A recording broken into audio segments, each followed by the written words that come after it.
अस्सलामुअलैकुम वरहमतुल्लाहि वबरकातुहू। मैं हूं इशफाक, आपका दोस्त। इस वीडियो में आज हम एक इम्पोर्टेंट टॉपिक पे बात करने वाले हैं, प्रोमेट्रिक्स।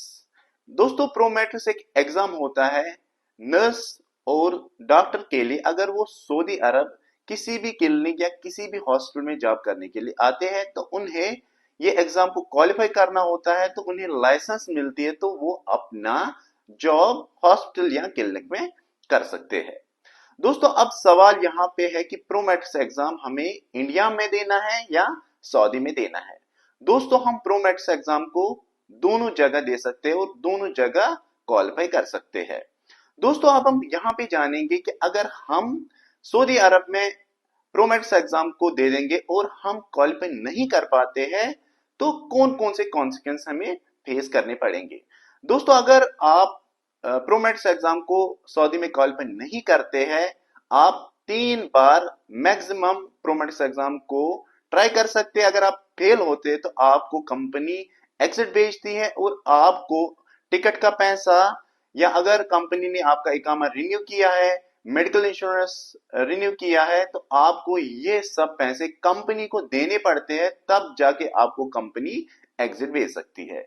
दोस्तों, अगर आप प्रोमेट्रिक्स एग्जाम को इंडिया में देते हैं और आप पास नहीं होते हैं, फेल होते हैं, तो आपके पास एक ऑप्शन रहता है कि आप सऊदी अरब को ऑप्ट नहीं कर सकते हैं और आपका पैसा बच सकता है।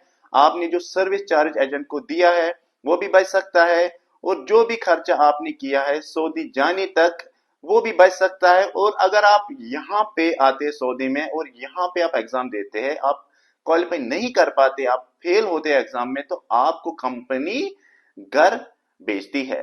दोस्तों, ये सब चीजें आपको खुद सोचनी है, क्योंकि एजेंट का काम होता है आपको बातों में फंसाना।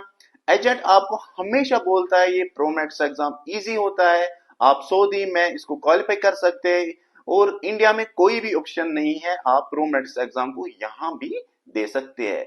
एजेंट हमेशा झूठ बोलते हैं।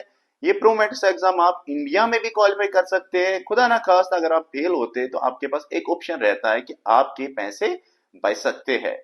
दोस्तों, कभी भी आप एजेंट की बात में नहीं आए।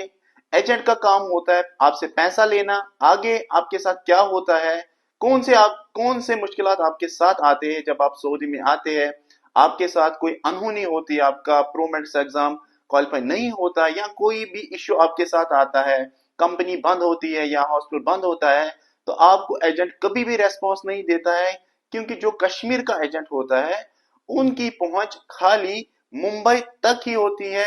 मुंबई में भी उनको सब एजेंट्स तक ही कॉन्टेक्ट्स होते हैं।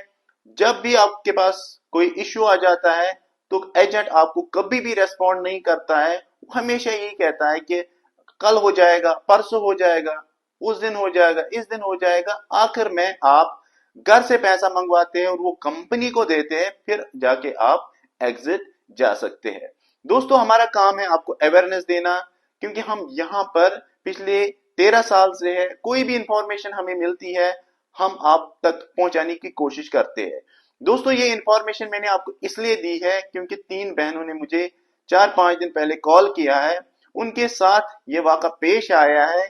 उन्होंने मुझे ये बताया कि जो उनका एजेंट था, कोई भी इंफॉर्मेशन नहीं दी गई थी उन 3 बहनों को कि आपको प्रोमेट्रिक्स एग्जाम सऊदी में देना है। उन्होंने 3 अटेम्प्ट दिए हैं, तीनों बार वो फेल हो चुके हैं प्रोमेट्रिक्स एग्जाम में, और उन्होंने हर अटेम्प्ट में 1000 रियाल का फीस भरा है, वो भी जाया हो गया। टिकट भी खुद करनी है और कंपनी उनको एक्स्ट्रा पैसे मांगती है, आपको 6000 रियाल देने हैं, तब जाके आप इंडिया जा सकते हैं। दोस्तों, अगर उस एजेंट ने उन बहनों को सही इंफॉर्मेशन दी होती कि आपको प्रोमेट्रिक्स एग्जाम सऊदी में क्वालिफाई करना है, वो प्रिपेयर हो सकते थे एग्जाम के लिए, क्योंकि शॉर्ट नोटिस में उन्होंने एग्जाम को क्वालिफाई नहीं किया है। या अगर एजेंट ने उनको सही इंफॉर्मेशन दी होती कि आपको प्रोमेट्रिक्स एग्जाम इंडिया में भी दे सकते हैं, तो शायद ये सारे पैसे बच जाते। शुक्रिया दोस्तों।